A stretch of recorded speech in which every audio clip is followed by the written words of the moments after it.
नमस्कार, मैं हूं महिमा सिंह कंवर और आज हमारे साथ बहुत खास मेहमान इस वक्त जुड़े हुए हैं। Doctor Shilpi Singh, senior consultant gynae and infertility, फिलहाल हमारे साथ जुड़े हुए हैं और उनसे हम जानेंगे कि आखिर इनफर्टिलिटी होती क्या है। तो सबसे पहले शिल्पी जी, आप ये बताइए कि आखिर इनफर्टिलिटी है क्या? इनफर्टिलिटी बेसिकली हम एक महिला में एक डायग्नोसिस तब बनाते हैं when the woman is not able to conceive after having a regular and unprotected intercourse for almost 1 year. मतलब 1 साल तक अगर महिला ट्राई कर रही है अपने हस्बैंड के साथ अनप्रोटेक्टेड इंटरकोर्स करके, which is at regular and frequent intervals, उसके बाद भी अगर वो कंसीव नहीं कर पा रही, तब हम उसको डायग्नोस करते हैं एज इनफर्टिलिटी। डॉक्टर शिल्पी, आप ये भी बताइए कि आखिर क्या है इनफर्टिलिटी के कारण? इनफर्टिलिटी के कारण काफी हो सकते हैं। It can be a male infertility और it can be due to female causes और it can be a combination of causes in a male and a female. मतलब दोनों, महिला और पुरुष, दोनों की वजह से हो सकता है, या केवल महिला या केवल पुरुष। तो ऐसे में हमको पहले प्रॉपर डायग्नोसिस बनाना पड़ता है, दोनों की हिस्ट्री लेनी पड़ती है, दोनों के कुछ टेस्ट कराने पड़ते हैं। उसके बाद ही हम इस कारण पे आते हैं, निकालते हैं कि आखिर what is the reason, what is the cause of infertility. और इसके अलावा भी अगर आपको दोनों में से किसी में कोई कारण नहीं निकलता, तब हम उसको लेबल करते हैं अनएक्सप्लेन इनफर्टिलिटी, जिसमें हमें कोई कॉज नहीं मिलता, ना मेल में ना फीमेल में। जी, अच्छा ये भी बताइए आप कि आखिर कैसे होती है इस समस्या की जांच? अब जब जांच करनी है तो पहले तो हमें ये मालूम करना है कि इनफर्टिलिटी का कारण क्या है। मेल में है, फीमेल में है, या फिर दोनों ही इसके कॉज हो सकते हैं। तो अब कॉजेज में क्या आता है, मेल इनफर्टिलिटी अगर है तो हमको उसकी हिस्ट्री से और कुछ टेस्ट करवा के इन्वेस्टिगेशन से पता चलता है। हस्बैंड में इनफर्टिलिटी के कारण हो सकते हैं उनकी टेस्टिस में कुछ प्रॉब्लम होना, स्पर्म का ना बन पाना, या स्पर्म का रिलीज ना हो पाना, ठीक से काम ना कर पाना। तो उसके लिए हमें डायग्नोसिस के लिए कुछ इन्वेस्टिगेशंस करवानी पड़ती हैं, जो इंक्लूड करती हैं ब्लड इन्वेस्टिगेशंस, हस्बैंड का सीमन एनालिसिस और कुछ अल्ट्रासाउंड और बाकी और टेस्ट। फॉर अ वुमेन, उनके लिए भी हमें वेरियस टेस्ट कराने पड़ते हैं, जो वेरियस कॉजेस के हिसाब से हमें डायग्नोस करने में हेल्प करते हैं।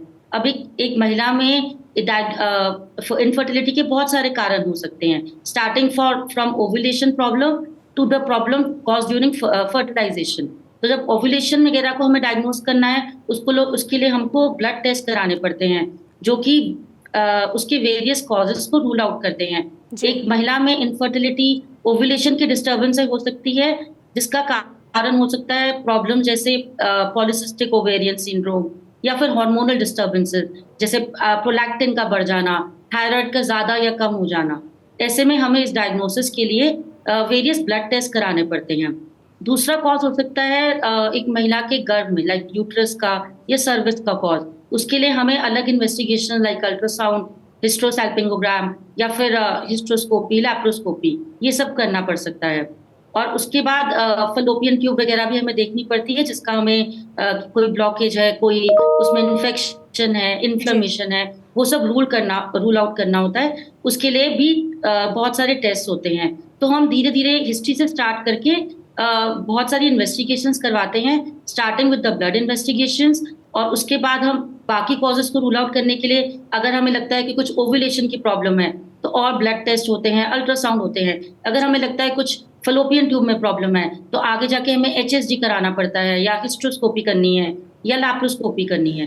तो इस सब की हेल्प से हम एक पर्टिकुलर रीजन पे पहुंचते हैं कि फीमेल कॉज है या मेल कॉज है इनफर्टिलिटी का, और उसके हिसाब से आगे हम जाके उसको फिर ट्रीट करते हैं। जी, इस समस्या को हल करने के लिए आखिर कौन-कौन से इलाज उपलब्ध हैं? अब पहले तो हमें एक डायग्नोसिस बनाना है, जो हम हिस्ट्री, प्रॉपर एग्जामिनेशन करके और प्रॉपर इन्वेस्टिगेशंस करके उस डायग्नोसिस पे आते हैं। तो अगर तो मेल का कारण है, जैसे टेस्टिस में कुछ प्रॉब्लम है, कोई इन्फेक्शन है, या इजैकुलेशन डिसफंक्शन है, उसका ट्रीटमेंट अलग से चलता है।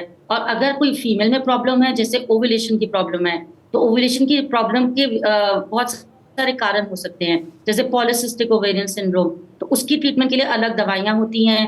अगर ट्यूब में ब्लॉकेज निकला है, ट्यूब की ब्लॉकेज के लिए हमको और टेस्ट करा के इन्वेस्टिगेशंस करके फिर हिस्ट्रोस्कोपी, लैप्रोस्कोपी, ये सब करना पड़ सकता है। तो उससे हम ट्यूब को खोलने की कोशिश करते हैं। तो जी। बहुत सारी दवाइयाँ भी हम यूज कर सकते हैं।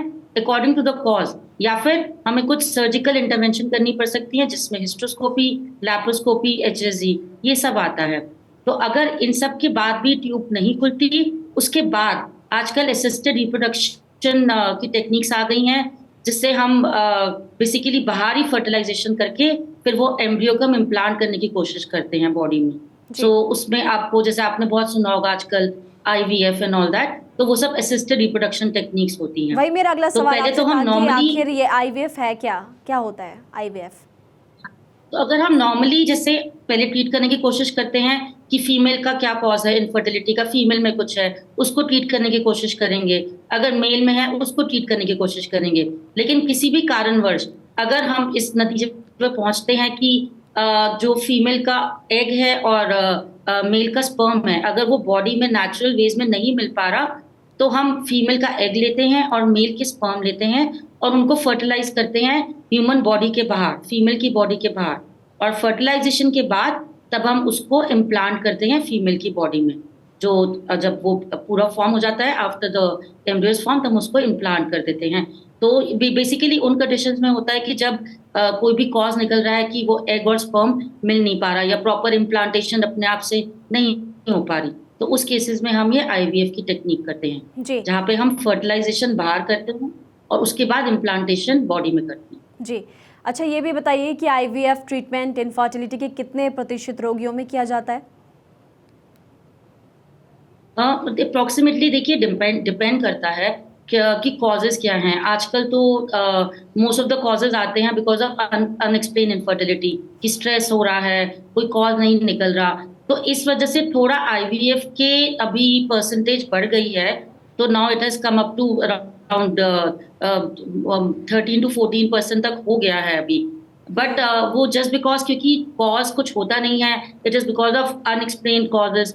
तो अल्टीमेटली क्या होता है कि वो आईवीएफ के जो वो हैं वो थोड़े बढ़ गए हैं because of all this things. Otherwise अगर हम ठीक से ट्रीटमेंट कर रहे हैं, हमें कॉज पता चल रहा है, तो हम उसको अच्छे से ट्रीट करेंगे, तो आईवीएफ के चांसेस कम हो जाते हैं ज़्यादातर। अच्छा, क्या ये जो धारणा बन गई है कि इनफर्टिलिटी का इलाज सिर्फ और सिर्फ आईवीएफ है, क्या ये सही है? नहीं, बिल्कुल भी सही नहीं है। तो हमें पहले तो आपको मैंने जैसे समझाया कि हमें पूरे कॉजेस को निकालना है, ढूंढना है कि रीजन क्या है इनफर्टिलिटी का। और मोस्ट ऑफ द केसेस में आजकल लाइफस्टाइल, स्ट्रेस और जो हमारी बेसिकली जो हैबिट्स हो गई, जैसे रिस्क फैक्टर्स हो गए, tobacco, alcohol, stress induce, exercise ना करना, ओवरवेट होना, तो ये सब चीज़ें रिस्क फैक्टर बन जाती हैं। मतलब आपके जो बॉडी में कॉजेस हैं उसके साथ साथ ये चीज़ें और ऐड करती हैं। तो हमें पहले मतलब we have to try our best कि हम जो उसके रिस्क फैक्टर्स और जो कॉज कर रहा है इनफर्टिलिटी का उसको हटाएं और उस पर पूरी तरह से मेहनत करके काम करें। और एट द एंड जब हमें कोई भी नहीं दिखता कि कोई वे आउट नहीं है, तब हमें आईवीएफ की तरफ जाना चाहिए। पहले हमें पेशेंस से स्ट्रेस छोड़ के हमें पहले वही ट्राई करना है कि नेचुरल वे में कंसेप्शन होता है। अच्छा डॉक्टर शिल्पी, आप ये भी बताइए कि आखिर कॉस्मेटिक गायनोकोलॉजी क्या है? कॉस्मेटिक गायनेकोलॉजी अभी इंडिया में तो जैसे रिसेंटली इंट्रोड्यूस हुआ है, but outside India it has been like very common, बहुत टाइम से चल रहा है। तो कॉस्मेटिक गायनी में बेसिकली क्या किया जाता है कि फीमेल जेनिटिलिया का जो हम करते हैं बेसिकली गायनी कॉस्मेटिक, उसमें उसका appearance, physical appearance as well as function, उसको हम इम्प्रूव करने की कोशिश करते हैं कॉस्मेटोलॉजिकली। सो उसकी फीमेल जेनिटिलिया में आता है लेबिया, वजाइना, और या फिर एक हाइमेन का होता है सर्जरी, इसको कहते हैं हाइमेनोप्लास्टी। तो इन सब से हम क्या करते हैं, एक तो फिजिकल अपीयरेंस अच्छी हो जाती है जिससे एक फीमेल का बेसिकली कॉन्फिडेंस बढ़ता है, और दूसरा इसका एस्थेटिक तो है ही पर्पस, जो एस्थेटिकली लोग करा रहे हैं आजकल, everyone wants to look good and beautiful. तो उसी तरह से अपना फीमेल जो है they want their genitally also to look good and beautiful, plus उसका जो एक फंक्शनल एस्पेक्ट है वो भी है। तो जैसे कॉस्मेटिक गायनी में एक बहुत इंपॉर्टेंट आजकल चल रहा है वजाइनल टाइटनिंग, तो उसमें आपका वजाइना को टाइट किया जाता है। It can be a surgical thing also, और it can be by using laser. वो डिपेंड करता है कि कितना लूजन है वजाइना। तो एक बार हम उसको टाइट करते हैं, उसके बाद it helps to improve the sexual function. So उससे कॉन्फिडेंस बढ़ता है। तो बेसिकली कॉस्मेटिक गायनी के डुअल पर्पस है, एस्थेटिक भी है और एक फीमेल का जो फंक्शनल कैपेसिटी है उसको भी इम्प्रूव करता है, सेक्सुअल फंक्शनल कैपेसिटी को। जी, thank you so much. Doctor Shilpi Singh हमारे साथ जुड़ी हुई थी और देखिए क्या है इनफर्टिलिटी, इसके अलावा इसके कारण क्या है और समस्या की जांच कैसे होती है, तमाम वो सवाल जिसका जवाब इन्होंने हमें फिलहाल दिया और कई मुद्दों को लेकर फिलहाल यहाँ पर बात की। बहुत बहुत शुक्रिया आपका जुड़ने के लिए हमारे साथ।